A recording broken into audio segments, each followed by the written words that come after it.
Let's welcome in our first guest, Tom DeLay, former U.S. House Majority Leader and former Congressman from the great state of Texas. Congressman, always good to see you, sir. Thank you, Steve. It's great to be with you again. I don't know. I just don't know what to say. I mean, these people, these men, women, and children, you heard the ABC News guy describe it. Elderly, young people, children, women getting beaten, bleeding, torn apart. And well, Donald Trump created this atmosphere. Well, you're so right. This is completely getting out of hand. And I blame the elected officials wherever anybody holds a rally. It doesn't matter where it is. The elected officials have to support the police and then direct the police that there is no tolerance policy in place, that no one will tolerate this kind of behavior. And we got to start putting these people in jail and making examples of them instead of coddling them. We've got to stop this. I'm all for freedom of speech, but this is the way the left operates. They try to intimidate. They try to muscle their way in. They try to shut you down. The biggest thing that probably was the worst thing that happened was, a few months back, Donald Trump shut down his rally because they were afraid of violence. No, we've got to go at these people and stop them now with the no tolerance policy. I couldn't agree more. What do you make of Hillary's quote-unquote foreign policy speech yesterday?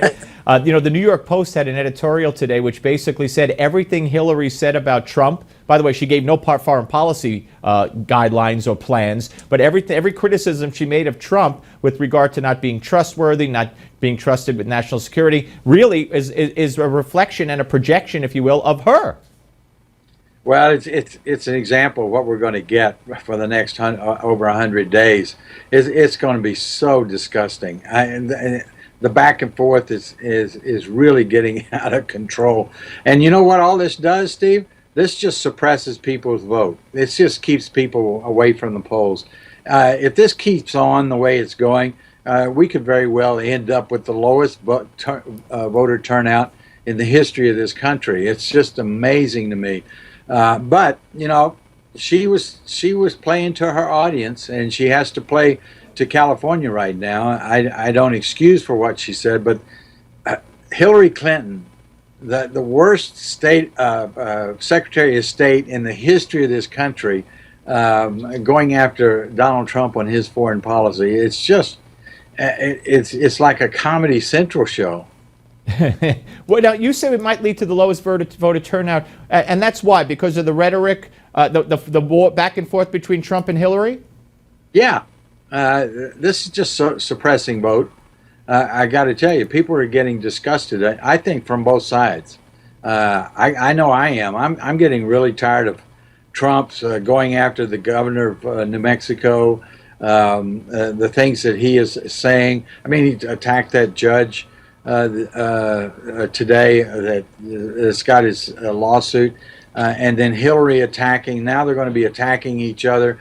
I'm getting tired of it. I know the American people must be. Are you supporting? Are you going to vote for Trump though? Not right now. I know one thing. I'm not going to vote for Hillary. Are you waiting for David French to announce? No, I'm not one of those never Trumpers. I got to tell you, Steve, I value my vote very strongly. I don't criticize anybody else for what they're doing, but I don't want a year from now to be embarrassed that I voted for Donald Trump. All right, but you're considering it? Well, I'm watching what he says. I'm watching how he acts. So far, I'm not impressed. I really like that he named a bunch of judges that he would appoint, but he turned around within less than 12 hours and said, maybe I'll pick from that list. You can't believe him. You can't trust him.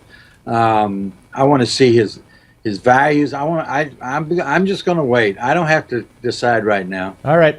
Let's get to the phones with. One more thing, Congressman. The floods the floods in your part of Texas, and the horrific tragedy, the loss of our soldiers' lives at Fort Hood, who were swept away after their vehicle overturned and swept away by the rapid waters of the floods.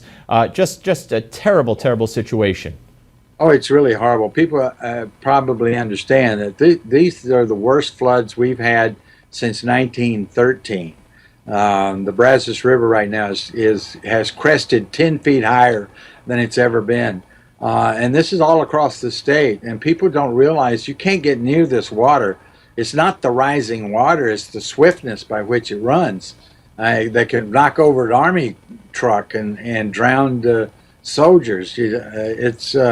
It's devastating. The loss of property and lives and livestock. It's pretty bad. Absolutely. Well, our prayers and thoughts go to the people involved, and of course the family members and comrades of those soldiers. Let's get to the phone at 877 Newsmax, 877-639-7629 with Congressman Tom DeLay, and say hello. First up, we go to Brenda from Omaha, Nebraska. Hi, Brenda.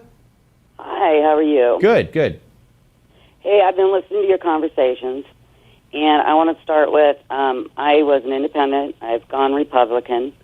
And today I decided to watch the liberal channels since C-SPAN wasn't new. And I couldn't believe it. They sat around a table and discussed about how Trump is fabricating the email scandal, and that the fact that the violence all comes from Trump supporters. And politicians and reporters, they all need to understand that America's done. We're cooked. And the things that Trump is saying that you I guess you call them politicians, don't understand, is he's got the nerve to say what really needs to be said. All right, Congressman, address that. You're a former politician anyway. Do you not understand? I understand, but Trump is saying some things too that I don't appreciate. Why in the world would he go after the governor of New Mexico for no reason at all? Well, I will say there was a Washington Post report in April, as pointed out in a Washington Examiner by Byron York, where at a Koch brother fundraiser in private, she was quoted as trashing Trump on the wall, on his language. So he might have read that and had it under his skin or in his head. I'm just saying, not an excuse necessarily, but it could be a reason. Well, like you say, it's not an excuse. Yeah. That's just stupid politics. That's just gratuitous. Why would you do something like that? Brenda, does that bother you, Brenda? Let me say one thing to you, okay? My son-in-law is black. My daughter-in-law is from India. I am not a racist person, but when you connect all the dots and what's going on, it is the border. Our vets are being treated terribly. We have Americans dying. We have people coming over the border. We have no clue who they are, and we're just supposed to accept it. And I've watched the House and Senate. I understand what Ryan's doing. I understand that he has an agenda that he's been building for a year. But for God's sakes, why didn't they impeach the man? He's stealing money from... All right, you're talking about Obama now. All right, Brenda, I appreciate it. I want to get to Rich from Chattanooga next. Rich, you got about a minute. Go ahead, sir. Hi, Steve. How are you? Good, sir. Well, it's interesting because with what Brenda said, I agree 100%. I watched 3 or 4 different news channels today, some main, some even local out here, and they're all framing this thing. And they're framing this thing against Donald Trump. They're all doing it, including Fox News.